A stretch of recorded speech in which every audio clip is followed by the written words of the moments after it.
It's not easy to talk about cancer, yet knowing your family's history of cancer is a first step to understanding your own risk and may qualify you for genetic testing that can inform your way forward. My Risk Hereditary Cancer Test with Risk Score from Myriad Genetics is a powerful tool to help healthcare providers identify your risk of developing 11 different types of hereditary cancer. And Risk Score analyzes multiple factors to estimate the risk of developing breast cancer over the next 5 years and remaining lifetime. Learn more about MyRisk with Risk Score at getmyrisk.com. That's GETMYRISK.com. Hi, I'm Dr. Aliabadi. If you struggle with irregular cycles, acne, facial hair, body hair loss, or insulin resistance, you might be dealing with PCOS, or polycystic ovarian syndrome.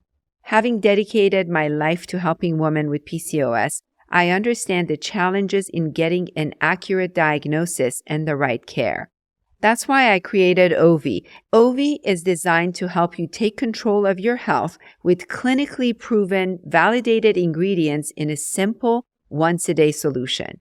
For too long, women with PCOS have had to choose between lifelong prescriptions or complicated supplement regimens. OV offers a better way to help manage your symptoms without the hassle. It's my mission to empower women facing PCOS and other hormonal issues by providing the information and support they need. Reclaim your health once and for all. Go to OV.com. That's OVII.com and start today.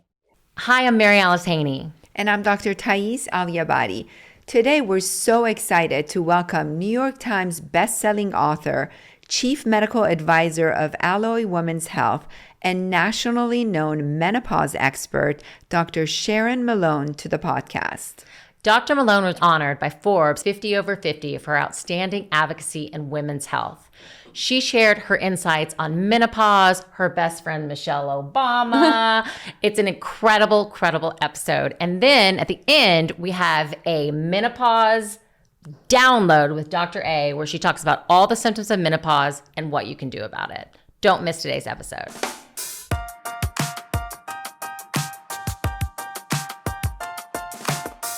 I am so excited to welcome our guest today. It's Dr. Sharon Malone. By the way, the fact that y'all have never met is crazy to me because you're two of these powerhouse women advocates in the health space. And so I'm so excited to start this conversation with the two of you. First, before we kind of get into your expertise is menopause and perimenopause. And we have so many questions that we want to talk to you about. Just kind of give us a little bit about your background and how you ended up in the women's health space. Sure. It's a story that really would be hard to replicate, but I'm the youngest of 8 kids. I'm the youngest by a lot. The next sibling to me is 7 years older than me. So believe it or not, the span from the oldest to the youngest is 23 years.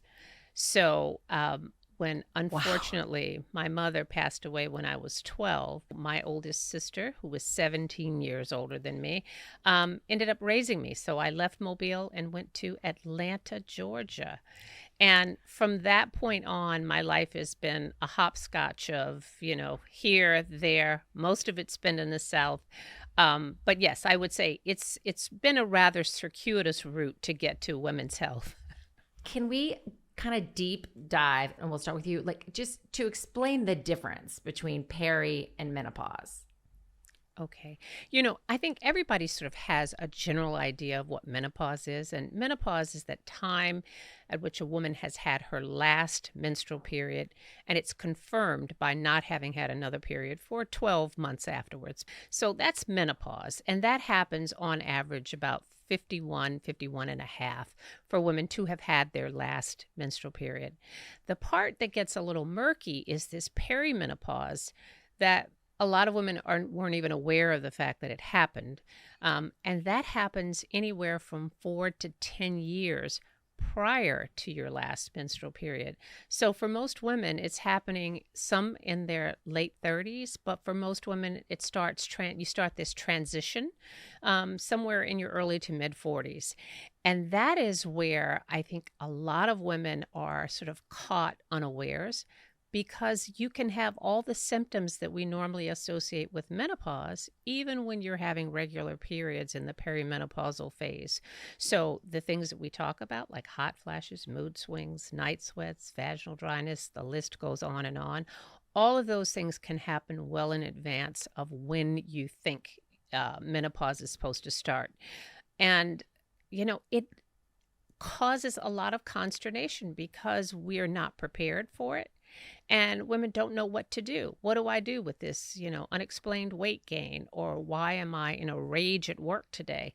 All of these things happen without you knowing that this is all part of the normal transition from your peak reproductive years to the end of your reproductive years. And that's really when menopause actually starts, because there are so many symptoms of perimenopause, one of which is sort of irregular bleeding. And that sometimes is the initial signal, even before you start getting symptoms. Your periods get a little wonky. They're coming a little too close together.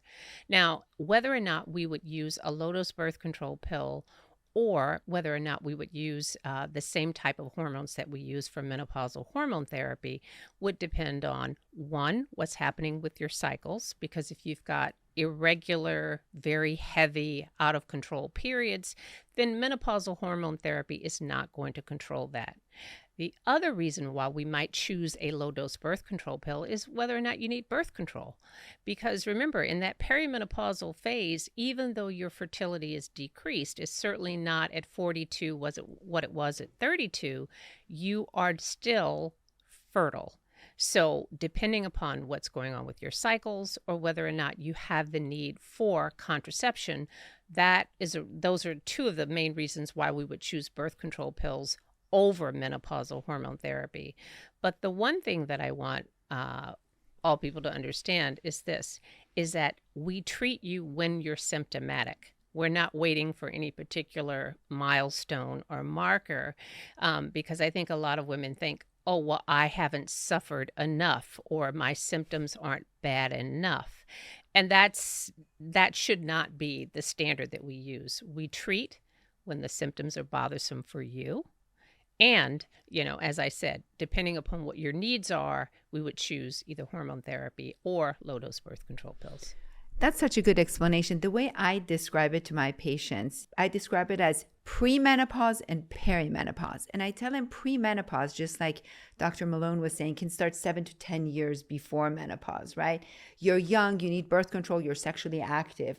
Premenopause, it's great for birth control if they have irregular period, if they have heavy periods, and mostly it's period related when we give them birth control or birth control related. Perimenopause, I describe it when you get really close to your menopause, which is 51 and a half average. It could be 45 to 55. And the symptoms become more menopausal, hot flashes, sleep irregularity, anger, rage. These things can start early, but they get stronger and stronger as we get closer to that menopause. And sometimes those patients in my practice, I tend to switch them to more of a hormonal, therapy versus the birth control. But that's how I describe it. It's hard, obviously, patients. It's such a big range, but that's an easier way to look at it. And when you think about it, I said the average age for having had your last period is 51. Well, who's average? That means that there are going to be some women who are going to be menopausal, which means have had your last period at 45, which means that these symptoms that we associate with menopause may start as early as 35. And that's why I think people are a little confused, because they're thinking, oh my goodness, I'm way too young for this. This could not have anything to do with menopause.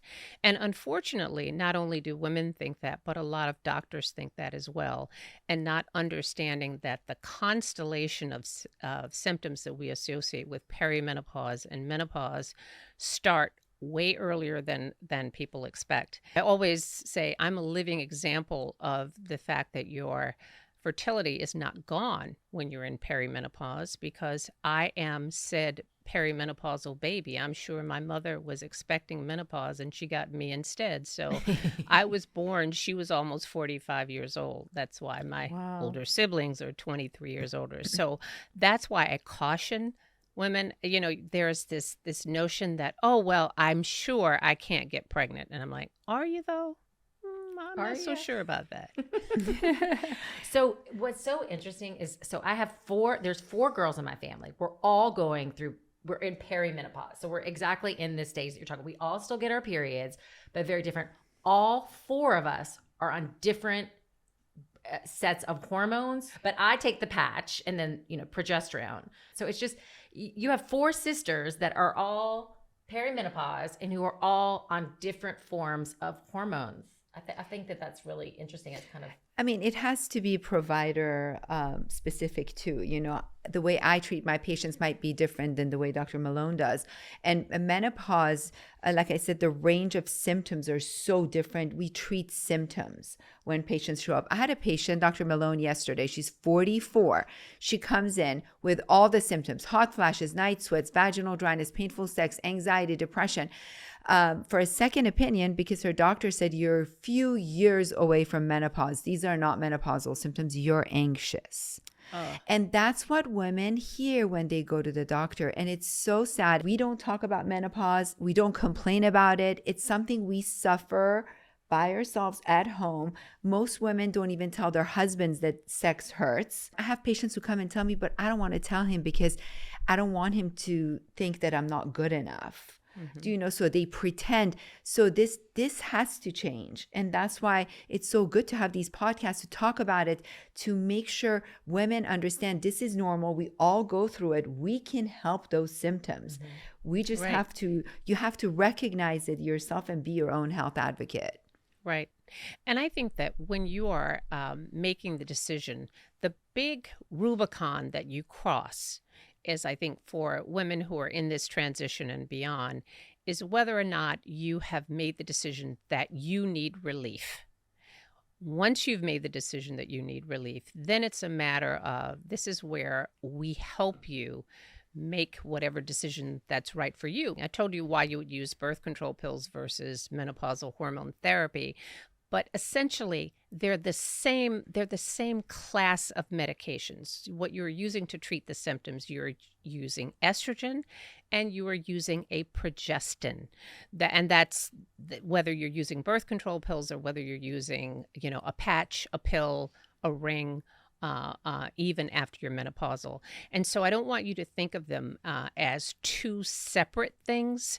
They're kind of just different versions of the same thing, which are estrogens and progestins. There are a lot of factors that come into play because, as I say, the 3 things that I always think of when I'm prescribing is I think about cost, I think about convenience, and I think about compliance. It's a matter of figuring out what works and what you can do consistently. There's no right answer. There's no wrong answer. There are just some that are better than others, depending upon what your needs are. So every person's different, even though you're coming from the same family. Right. Dr. Malone, when you have a patient close to let's say a 48-year-old with a lot of hot flashes, all the list goes on for menopause, and she presents to your office, but she's still having cycles.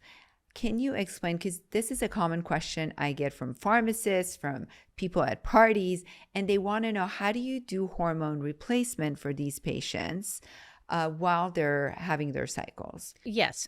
If this person has no contraindications to birth control pills, you're not hypertensive, you don't smoke, you haven't had a blood clot, the current recommendations are, let's just say, if you have taken birth control pills in the past with no complications and no issues, there's no reason why a 48-year-old cannot take birth control pills. Again, barring those contraindications that we were talking about. So a lot of times you have to use birth control pills because the bleeding issues are so disturbing for some women. I mean, they're coming in and they have 3-week cycles, or they're bleeding through to their clothes unexpectedly, those kinds of things, which are very disconcerting for women. And because the amount of estrogen that's in menopausal hormone therapy isn't enough to suppress cycles, sometimes if you add estrogen on top of that sort of irregular bleeding, you'll make the bleeding problem worse. But barring that, another option for someone that you say, okay, I don't want to do, I'm not having a lot of symptoms right now, and I just need some help with the cycling. Sometimes we can use just the progestin or the progesterone alone to help them with their cycles. But remember, the estrogen is going to treat the symptoms. Progesterone doesn't really do as good a job at treating hot flashes as it does with sometimes controlling bleeding. So this is the art of how we prescribe. I've had 30 years, experience prescribing, and I've tried something, and sometimes we try it and you go, okay, well, that didn't work, or that did not meet our treatment goals, because it matters what we're trying to do. So if it doesn't work, there's no reason why you can't try another form of estrogen or a different one. And because for healthy women, and let me make this clear, for healthy women who don't have, history of blood clotting, you don't have any heart disease, you don't have hypertension, the current recommendations, you could stay on birth control pills until you were 55 and then switch to menopausal hormone therapy. Very few people do that, but I have done that, particularly for women who are in high power jobs, they're traveling, they can't have these sort of period accidents, which are, again, as I said, very disconcerting for women. If you're sitting in a meeting and worrying whether or not you're going to bleed through your chair, that's a problem. And what do you guys think about testosterone? I think it's safe to say this, that testosterone has a current indication, or the reason to use it, what the North American Menopause Society, now the Menopause Society, what they say is that the indication is you can use testosterone for hypoactive sexual disorder. And that just means for low libido. Now, that's the only current indication for it. But here's the problem. There is no FDA-approved version of testosterone in this country for women. And so, well, what does that do for someone who wants to take it and they do have hypoactive sexual disorder? How are they supposed to get it? This is where patients get into trouble, because they will go to a doctor who will give them a pellet of testosterone. And usually it's a combination of things. It's usually not just testosterone. It might have estrogen and progestin and testosterone. Here's the problem. When you put a pellet in, you can't take a pellet out. It's there. So it's going to take 3 to 6 months, however long it takes for that pellet to dissolve.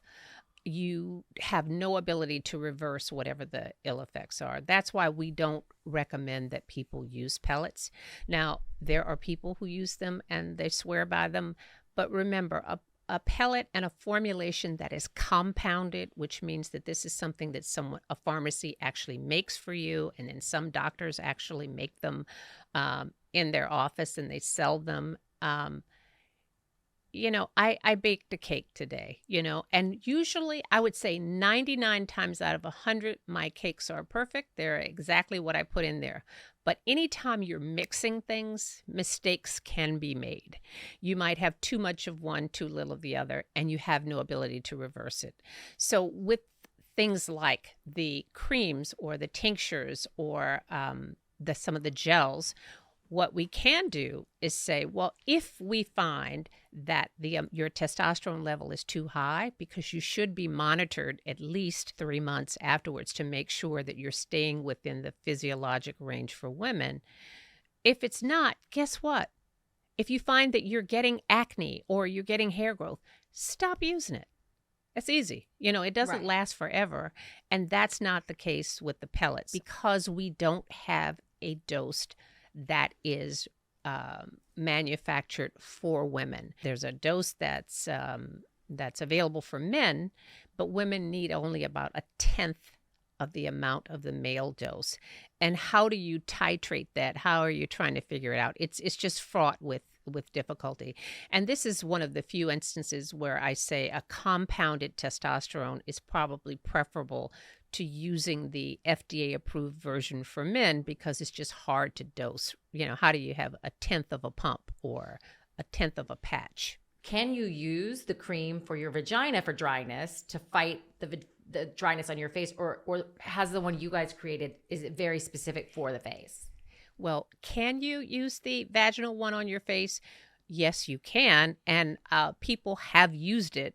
This was not a novel concept. The difference is the vaginal estrogen is estradiol, and the one that we use in the face cream is called estriol, and it's much weaker version of an estrogen than the estradiol.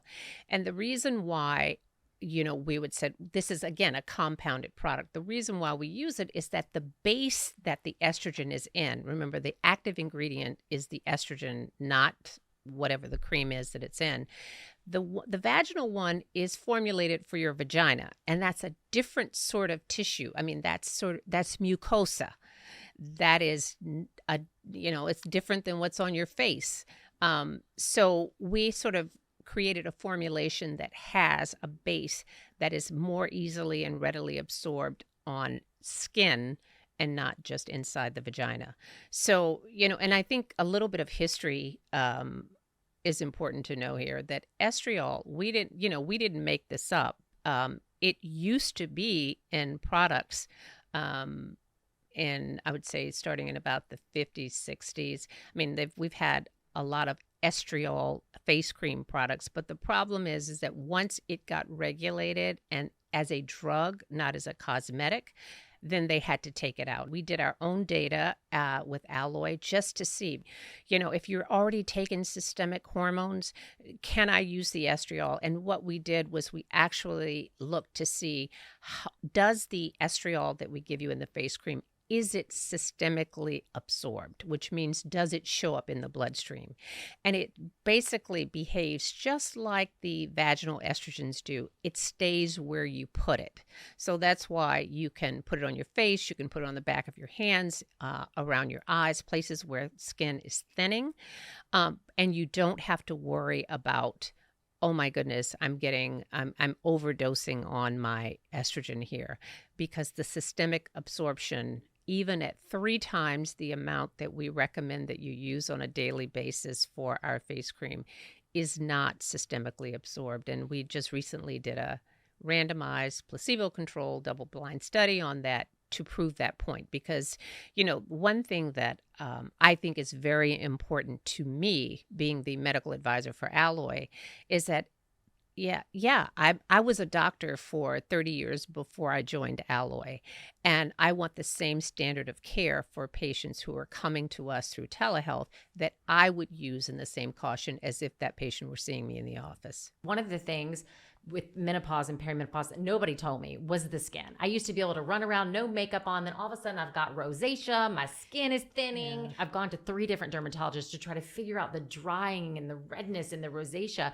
And then my sister told me about y'all's cream, and I basically am going to get it tomorrow and just slather it all over my entire body, which is probably not the right thing to do. But I think that it's amazing. So I would love to talk about your platform. And like you said, the quality of care is incredible. And that's something that Dr. A and I talk about too. If we're going to put out a product, it's going to be scientifically backed. It's her reputation and years of having the highest quality for her patients. And I feel that's exactly what you've done at Alloy. Exactly. Well, it's a funny story because as I told you, that most of my life journey has never been sort of planned out. It's rather circuitous, and I think a little bit of serendipity is involved. And I think that first year of COVID, particularly that first summer of COVID, when we were sort of sorting things out, and when the office shut down, I had 3 whole months of being home. I've never had 3 months off. I don't think, probably since I was in elementary school. But this is the power of sitting still. I was home and I thought about it. And instead of just putting one foot in front of the other, like we always do, I thought about, maybe this is a good time for me to leave my practice. I had been there for almost 30 years, but I just felt it was time to do something else. And I didn't have a something else in mind.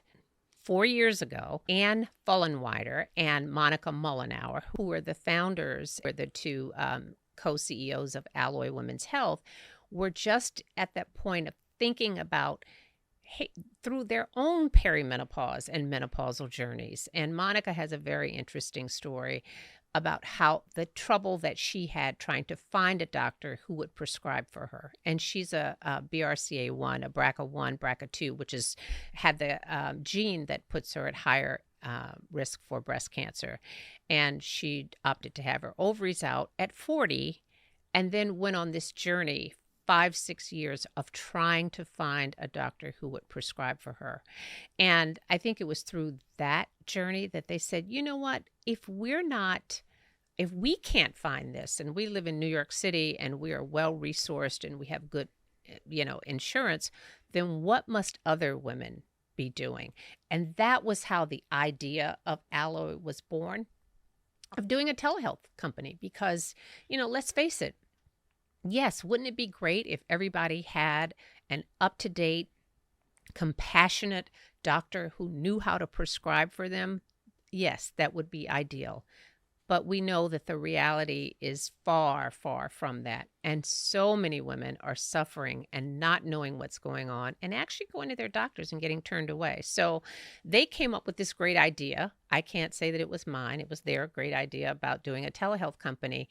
And it was only through listening to the Michelle Obama podcast, and they heard me on that podcast, and they said, well, we need a medical director. So long story short, they tracked me down and said, and came up with this idea of, well, we're thinking about this, just at the time that I was thinking that maybe it was time for something else. And we have never looked back. And I am so proud of the work that we've done at Alloy, because the one thing that I think is very important is that I think every woman should have the opportunity to have this discussion about hormones. They need the education about what's happening to them, and then we offer solutions. As I say, my job is not to sell you something. My job is to tell you something, and I'm telling you something that you don't know and giving you an option that you may have thought was not for you, and then to be able to back that up with, science-backed solutions, and all done from the convenience of your own home. It's telehealth. You get to talk to your doctor. When I say talk, we text with your doctor who prescribes for an entire year or the length of your subscription with Alloy. And we prescribe hormone therapy. We have estriol face cream. We have vaginal cream. We have another cream called Omazing, which is a topical sildenafil. Imagine there's topical Viagra for women, which is a whole other topic of conversation. But all the things that we thought that women should have access to. And to not only have access, but to have access at a price point that doesn't break the bank. I mean, and here's what I say, we want to democratize access. But I think that when most women understand that there is a solution that's out there that's readily available, I trust women to make the decision that's right for themselves, particularly when the option is you're offering something that's going to make them feel better and be more productive.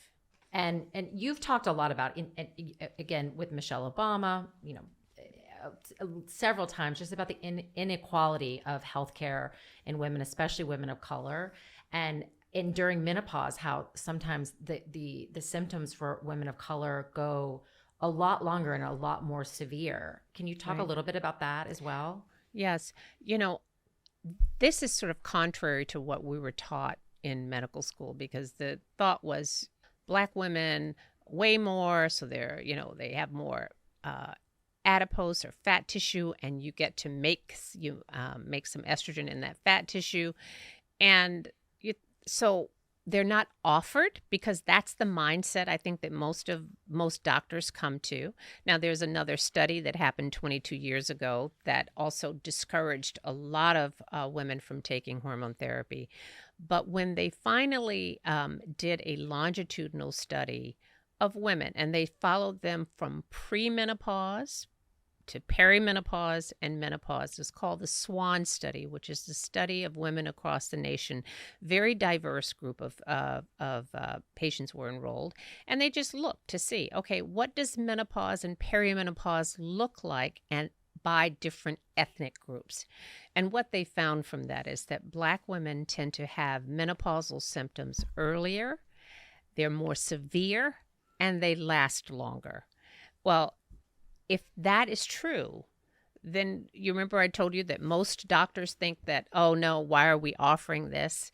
Because they don't need it. There's also the notion that Black women don't understand. They're like everybody else, all women, that they don't even realize that this is something that is an option to treat. So, when you think about who's most at risk, for having the most symptomatic menopause, but these are women who are least likely to ask for it. And even when they ask for it, are less likely to be prescribed hormone therapy. And that's a huge problem. I mean, this disparity exists not just in menopause and perimenopause, but throughout medicine. And that's why when I wrote my book, and even though I do spend a lot of my time in menopause space, in the, as we call it, the menoverse, I talk about a lot of things, not just menopause and perimenopause. I talk about all the things that you need to be aware of as you enter this period called midlife. So 40 and beyond. And the more you know, the better choices you can make, the better lifestyle changes you can implement. I mean, the more you know, the better you're going to do. And so my book is all of that. And it starts at the very beginning from how to pick a doctor. And it ends with, how to get your house in order and write your own eulogy and everything in between. I love that. I mean, these are the conversations, the hard conversations that women need. And that's why we started the podcast. Our whole goal is to educate women to be their own health advocates. I know all of our listeners and people watching as well that are going through perimenopause and menopause. I have a couple of symptoms. And so I wanted just to ask y'all's opinion and what you would do with each of these. So we've talked about estrogen and progesterone, and you have to take them together because of the issues. Why don't you explain why you have to always take estrogen with progesterone? Well, you only have to take estrogen with progesterone if you have a uterus, because the purpose of the progestin or the progesterone, if you're using the micronized or the bioidentical form of progesterone, the purpose is to protect the lining of the uterus. And we have done it that way. And I say we, estrogen has been around since 1942. So I don't want people to think that we just discovered this. No, women have been complaining about the symptoms of menopause for as long as women have lived long enough to experience it. But it's only been about 1942 that we've had a commercially available estrogen product for women.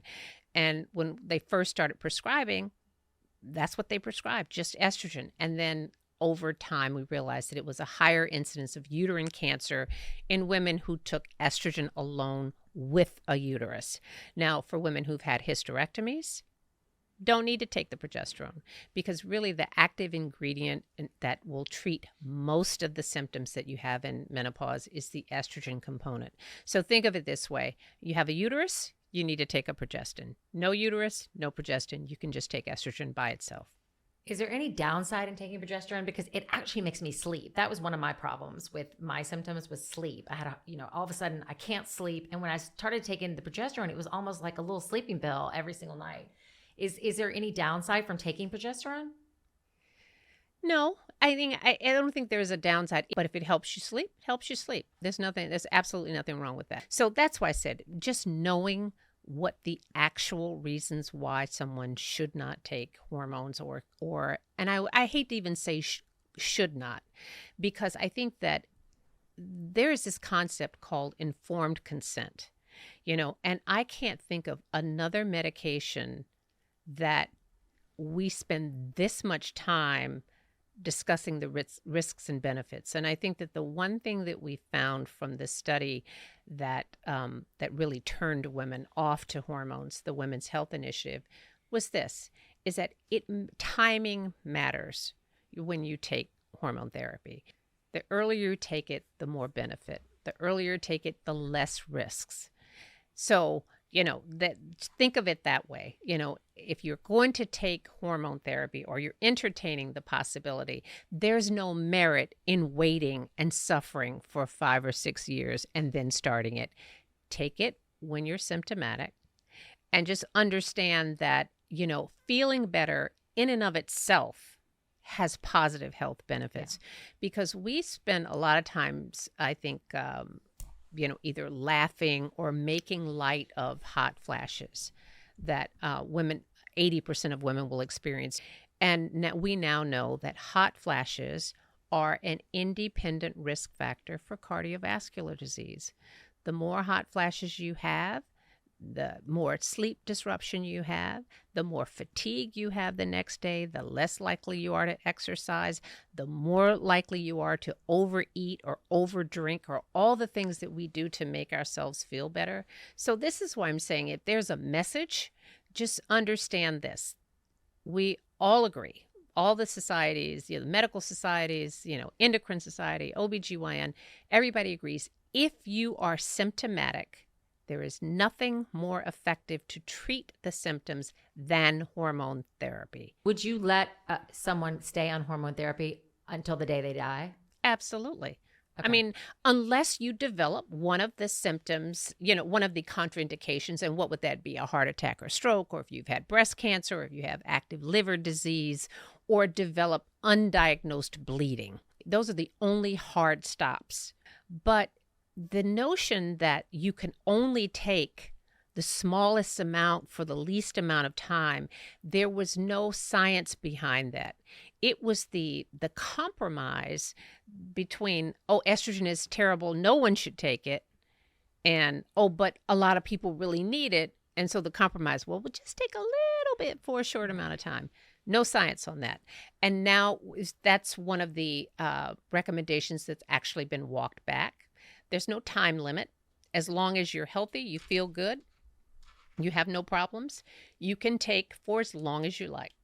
Nothing has been as extensive as the information that we got from the Women's Health Initiative, which came out in 2002. The problem was that the study was overgeneralized. You know what I mean? We took that information, which basically applied to older women, because the average age of the participant in that study was 63, and applied it to all women, all forms of hormones. And that's where we got into trouble. It was sort of an overgeneralization of that data. However, that's where we got some of the positive things about hormone therapy. We find out that it does matter when you look at that data and you look at younger women versus older women. That's how we know younger is better. That's how we found out that for women who take estrogen only, like if you've had a hysterectomy, those women do not have an increase in the risk of breast cancer. They have a 23% decrease in the risk of breast cancer and a 40% lower risk of dying from breast cancer, even if you get it. I was there when the Women's Health Initiative was announced. So this is all very, it's traumatizing for me, because I had practiced for 10 years and had been prescribing hormones for women well before that study came out. And it came out and it was a sea change. It went from, it helps you with your symptoms and it's good for your heart, to it's terrible, everybody throw it away. And you're right. An entire generation of women has come of age and gone through this process thinking that estrogens are bad and they can't have it, or they've tried to figure out how to just suffer through. And I'm like, I'm not about the suffering thing. I'm like, if I must, but if there's something that's readily available, it's safe, it's effective, why wouldn't you? And so it's taken us 22 years to kind of parse that data and to look at it and say, perhaps it didn't say exactly what they said it said. One of the main things that happens during peri and menopause is weight gain. You see it starts to happen here around your tummy. You can't eat the same. What are your thoughts on metformin or the GLP-1s to combat that for a woman in this peri or menopause? Let me say this because I think it's important to know that when I stopped practicing medicine, I had never GLP-1s were just sort of coming into the forefront. So I have never prescribed them, nor have I taken care of a patient who's been on them. That being said, I think that there is really something that happens to women as we get through perimenopause and menopause, as our estrogen levels start to fluctuate. And then eventually when you get to menopause, your estrogen levels are gone. They're not coming back unless you take estrogen therapy. But what we do know is that for most of us, it's like, is it really the menopause that's causing the weight, or is it aging? That's a debate. Okay, maybe it's a little bit of both. But what we do know is that for even women who don't gain weight, we lose muscle and we gain fat. And where does that fat go? Right around our midsection. And the reason why that's so problematic is because that fat that we're getting around our tummy is also depositing around our internal organs. And so that's also a risk factor for, heart disease and for type 2 diabetes. So if you have a reason, I think that everyone starts with lifestyle, but we know that even with that, exercise, diet, cutting back on alcohol, yes, yes, yes. But I would say estrogen in and of itself will help with muscle, maintaining your muscle. And when you maintain your muscle, it's easier to maintain your weight because muscle is more metabolically active than fat. So long way around the block to say GLP-1s, obviously they work, but I think that before you get to menopause, and that's why I wrote the book, I talk a lot about prevention. You need to start thinking about this in your 30s and 40s. Don't think about it in your 50s and 60s, because then it's much harder to lose weight, and it's much harder to get that weight distribution to go back to where it was. And we all know that. You are so incredible and so inspiring, and I just can't thank you enough. I mean, you really are. I think people are going to learn so much from this podcast. Thank you so much. Thank you so much. Incredible. Thank you so much for the time. You are so welcome.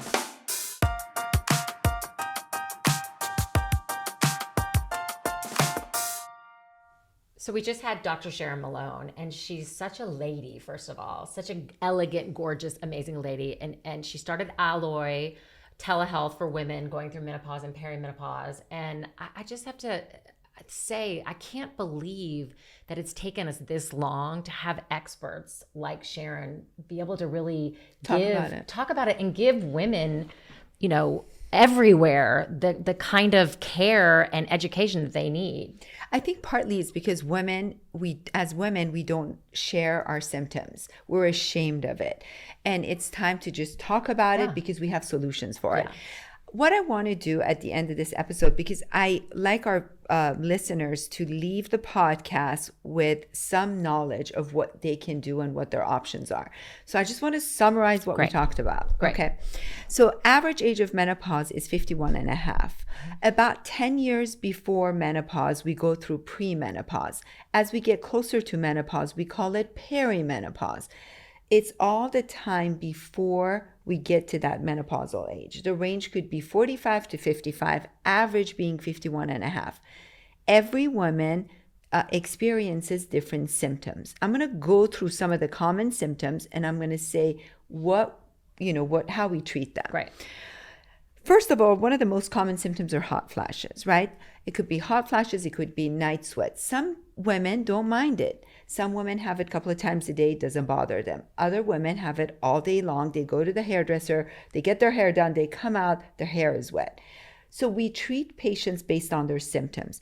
Generally speaking, the hormone replacement therapies work really, really well for hot flashes. The estrogen, it comes in different forms, in a form of pill, cream, spray, or a patch that women can use to help with their hot flashes. So estrogen comes in different forms, and it works really, really well for hot flashes. For women who don't want to do hormone replacement, there are non-FDA approved pills that they can take. There's no hormones in it, and they can take it every day, and it can help with their hot flashes. Where do they get those? It's a prescription. They need to get it from, their doctor. There are supplements that can help with hot flashes. There's evening primrose oil. I mean, the list goes on and on that women can use for hot flashes. They don't work as well as estrogen replacement therapy.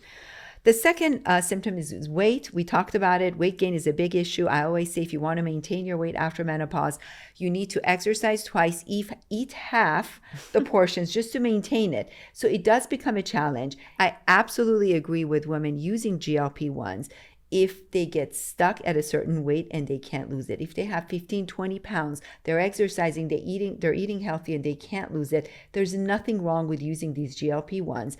It's important for patients to know if they're insulin resistant. Generally speaking, women with insulin resistance have a harder time losing weight. Sometimes metformin can make a difference in for these patients.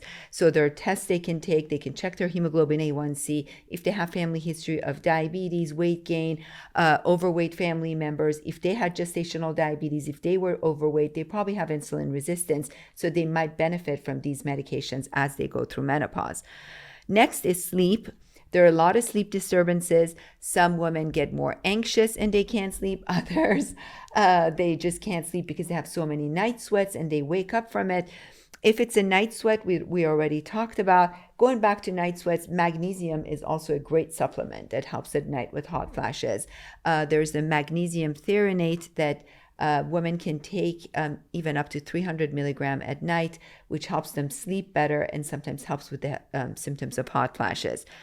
I don't like giving sleep medications to patients, but if it's really bad, they can ask for prescription Ambien. In general, estrogen replacement, and like you mentioned, sometimes micronized progesterone at night can help women sleep better. Hair loss is a big problem. It can start before menopause. It can continue after menopause. There's supplements like biotin that people take for hair loss, but sometimes that's not enough. There's prescription minoxidil. Women can take from 0.5 milligram every night to 2.5 milligram at night. It depends. Again, it's a prescription. They need to discuss it with their doctor. They can do Rogaine topical on their hair, and there are other prescriptions we can use. So skin thinning is a big problem. As you said, if you look at your hands, you're going to start noticing your veins. If you see wrinkles under your eyes, you see wrinkles on your forehead. So sometimes instead of injecting fillers, it's better to actually take care of your skin. Doing skin lasers, if you don't have darker skin like mine, it's a great option. What you did, it's a great option, but you still need to maintain it. You can do all the lasering in the world, but you have to maintain it. Maintenance of skin after menopause is very important. I think women should start way before menopause.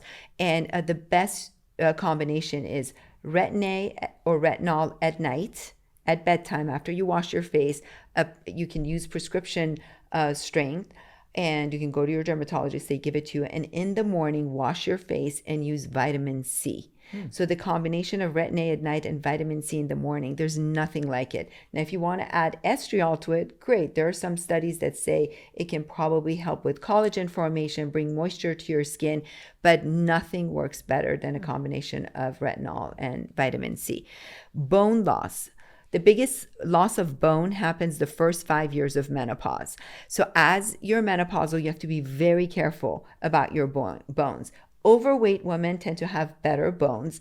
Thinner women tend to have, they're more at risk for osteopenia and osteoporosis. Family history makes a big difference. It is very important to get a bone density when you go through menopause, just to see where you're starting.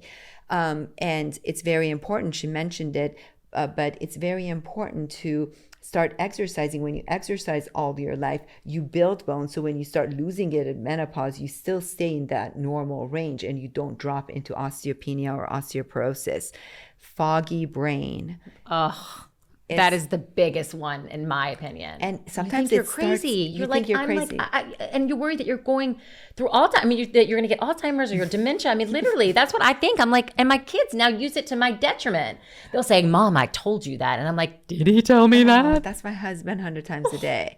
So foggy brain, and people don't associate that with menopause. It is very common, and women forget stuff. You think you're going crazy, really. And estrogen replacement really help lift that cloud of fogginess. Vaginal dryness, very common. For any woman who's gone through menopause, they'll know that vaginal dryness is probably one of the most shocking symptoms that you can possibly experience going through menopause.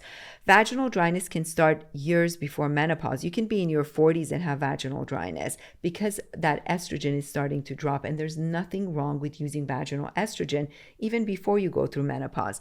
There are lasers called there are different CO2 lasers for the vagina. One of them is the Mona Lisa Touch that you can absolutely use, and that helps with vaginal dryness. It helps. You do it 3 times, 6 weeks apart. It helps rejuvenate the vaginal wall. But then again, just like the skin on your the laser on your skin, on your face, you have to maintain it, and that maintenance comes with. You can do vaginal estrogen. You can. It comes in a form of cream. You can do it twice a week in a form of a pill. It comes in a form of a ring that you can keep in the vagina for 3 months. For women who don't like to put estrogen in their vagina, it's called S-ring. You put it in the vagina. It stays for 90 days. You pull it out. You toss it. You replace it with a new one. So they're very. We have different options for vaginal dryness. Decreased libido. We talked about with her. Testosterone. It comes in different forms. Do not do pellets. I'm sick and tired of seeing women who show up to my office with severe hair loss, and it's almost impossible to stop that hair loss because their testosterone levels are in the male range, that's not what we need. Anxiety. Anxiety is a big problem. The more anxious you are as you get close to menopause and you go through these hormonal changes, your anxiety can get a lot worse. Some women get depressed. That's why we actually do prescribe anti-anxiety medications for women for a couple of years as they go through menopause, because not only it helps them with their hot flashes, but it also stabilizes their mood. They can also use estrogen. Estrogen helps a lot. Irregular bleeding. It's very important, and I don't think we talked about this enough. Irregular bleeding is normal. But if you're, past 35 and you have heavy bleeding with clots, you can't just assume that's menopause or premenopause and not worry about it. Women with heavy periods or frequent periods do need to have a biopsy of their uterus. Only if that biopsy is negative, then you can go to birth control pills to try to regulate it, or as you get closer to menopause, try to cycle these women using hormone replacement. But it's important for them to do a pelvic ultrasound, check the lining of their uterus, and if they have heavy periods with blood clots, to make sure they get an endometrial biopsy, which is a biopsy of the uterus. You have to make sure there are no atypical cells growing in the uterus. And bladder symptoms. I had that, peeing 24 hours a day. So as we get close to menopause, we get vaginal dryness. Vaginal dryness can affect the urethra, right? So believe it or not, vaginal estrogen can help with bladder symptoms. Doing the Mona Lisa laser can help with urge symptoms. Not always, but sometimes. There are 2 different symptoms that women, generally speaking, experience. One, we group it into a stress incontinence, and the other into urge incontinence.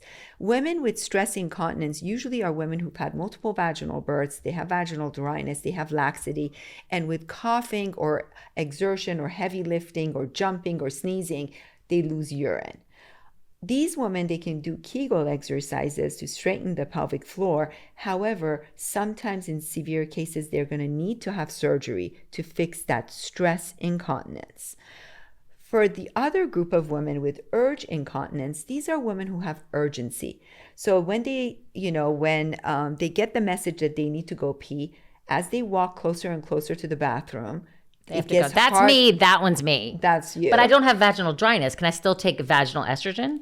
Right, but let me finish. The urge symptom patients, when they get close to the toilet, as they're pulling their pants down, sometimes they can't hold it anymore.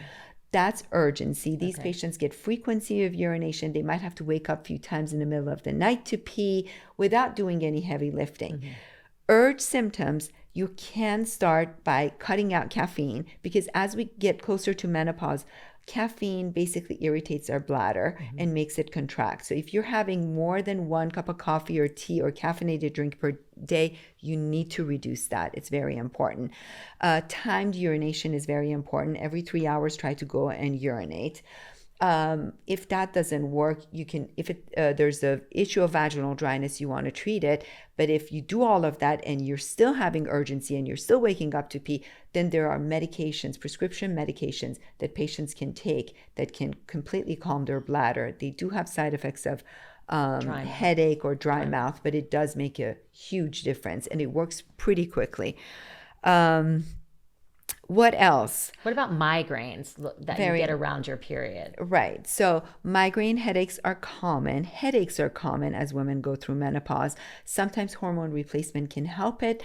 Other women just have migraine issues. I think I'm a believer that if you have migraines, you need to see a neurologist. You need to make sure there's nothing else going on. You need to make sure your blood pressure is good and nothing else is happening. And then obviously, sometimes these patients, when you give them hormone replacement and estrogen, they feel much, much better.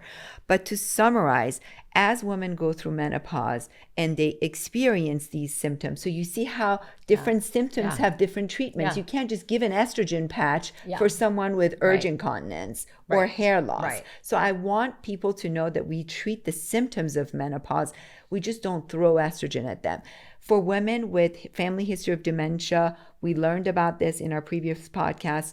If 20% of the population has the ApoE4 gene mutation for dementia, 2% have 2 copies of it. If you carry this gene mutation, these women specifically will benefit from 7 years of hormone replacement. Early. Right when they go through menopause or even before they go, premenopause or perimenopause. For all women, as you go, through this phase, at 45, you have to start doing your colonoscopies. By 45, you should ask your doctor for a coronary calcium scan, make sure your heart is good. If you have heavy bleeding, you have to have your endometrial biopsy or uterine biopsy to make sure there are no cancers. Bone density is very important. You want to know where your bone density is before you start dipping during menopause. And that's all I can think of. That is a master class in menopause. Thank you very much. I love it, love it, love it.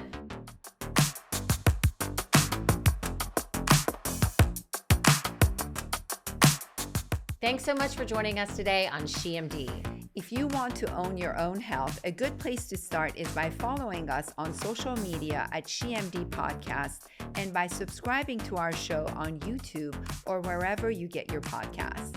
For takeaways from today's episode, visit our website, shemdpodcast.com. We'll see you next time on SheMD. This podcast is for educational and entertainment purposes only. It is not intended as a substitute for a physician's medical advice. You should regularly consult your medical provider in matters relating to your own health. Even though we share our honest beliefs on SheMD, some of the products and services we discuss may involve sponsorships or paid advertising.